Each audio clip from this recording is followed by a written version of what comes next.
les Landes, au sud de Bordeaux, une autoroute flambant neuve où il n'y a quasiment personne. C'est ce que constate amèrement ce militant écologiste, Philippe Barbedienne, opposant de la première heure au projet. Cela fait 3 ans qu'il vient régulièrement compter le nombre de véhicules qui passent. Et le verdict est sans appel.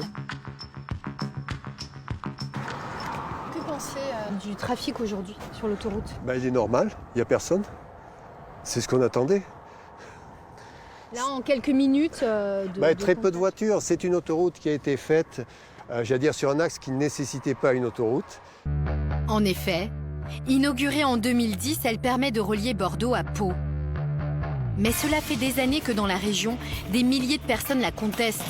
Car en plus de massacrer l'environnement, elle semble totalement inutile. Il y a déjà une nationale qui fait exactement le même trajet et qui est suffisante pour absorber le trafic. Mais alors, pourquoi a-t-on pris une telle décision ?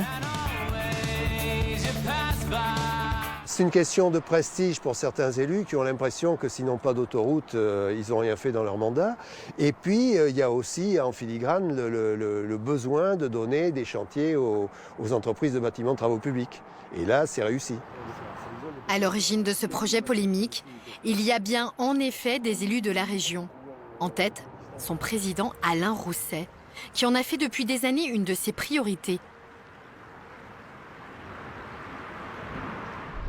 Si jamais cette autoroute ne se fait pas, le territoire se désertifie et que ça va aggraver le trajet domicile-travail de milliers de salariés de cette zone.